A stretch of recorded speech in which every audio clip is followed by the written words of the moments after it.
So here's a scenario where my stick broke inside the line, and came to realize that the wall up in the ceiling here had a box that comes through here.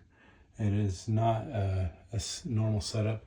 There was also a big gap in the pipe here, so it was dumping tons of lint inside the wall, and you can see all that stuff that came off, and then this stuff. Anyways, it's kind of an ugly situation. Trying to retrieve my cleaning stick and let you know how this goes.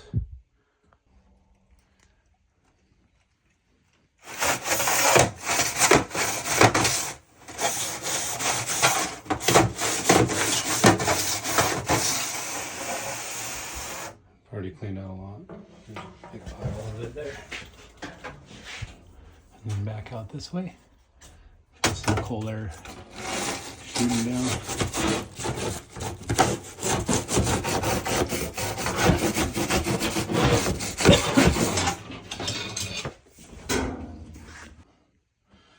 Alright, I got it all connected back after cleaning it.